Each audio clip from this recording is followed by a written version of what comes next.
Yes, कुछ होना start. चीन के तियानजिन में संपन्न हुए शंघाई सहयोग संगठन के सम्मेलन यानी एससीओ के घोषणा पत्र में जिस तरह साफ शब्दों में आतंकवाद के खिलाफ लड़ाई की बात शामिल की गई, वह भारत की एक बड़ी कूटनीतिक जीत को दर्शाता है। दरअसल आतंकवाद के मुद्दे पर भारत लगातार कुछ ताकतवर देशों से अपना पक्ष स्पष्ट करने की मांग करता रहा है, मगर कुछ देशों की ओर से प्रत्यक्ष तौर पर आतंकवाद की आलोचना तो प्रच्छन्न रूप से इसे सह देने वालों के प्रति नरमी इस मुद्दे की जटिलता को बढ़ाता ही है। इसीलिए भारत ने हर मौके पर आतंकवाद के खिलाफ अभियान चलाने और एकजुटता की अपील की।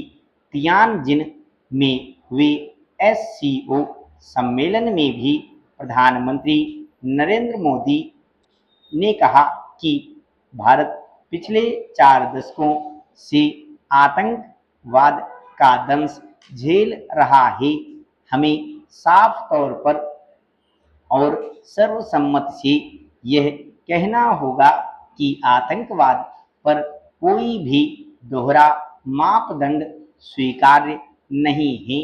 उन्होंने यह भी कहा कि पहलगाम में आतंकी हमला न सिर्फ भारत पर था, बल्कि यह मानवता में विश्वास रखने वाले देशों और लोगों के लिए एक खुली चुनौती थी।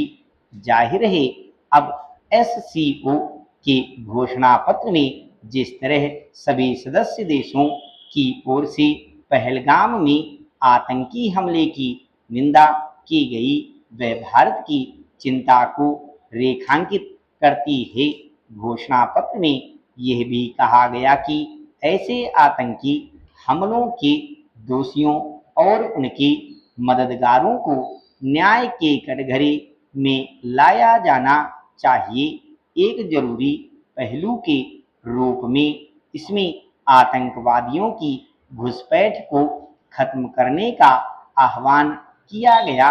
गौरतलब है कि पिछले एससीओ सम्मेलन में इस मुद्दे को घोषणा पत्र में शामिल करने पर सहमत नहीं बनी थी, मगर अब एससीओ के सदस्य देशों ने आतंकवाद की समस्या पर भारत के पक्ष में अपनी संवेदनशीलता दिखाई और इसके खिलाफ अभियान चलाने को लेकर अपनी प्रतिबद्धता जताई।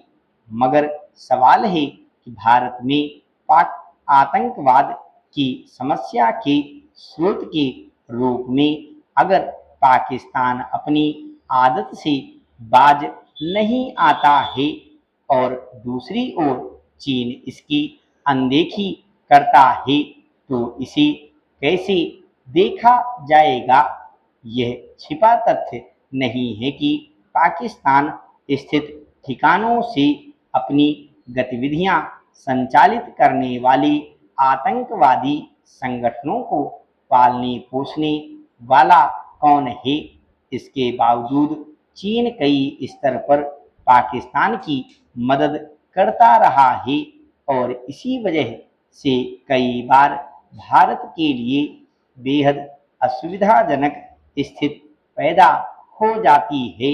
अब खुद चीन की धरती पर ही अगर एससीओ सम्मेलन के घोषणा पत्र में पहलगाम हमले और आतंकवाद की निंदा की गई है, तो यह प्रकारांतर से पाकिस्तान और उसका बचाव करने वाले देशों को दिया गया एक साफ संदेश भी है।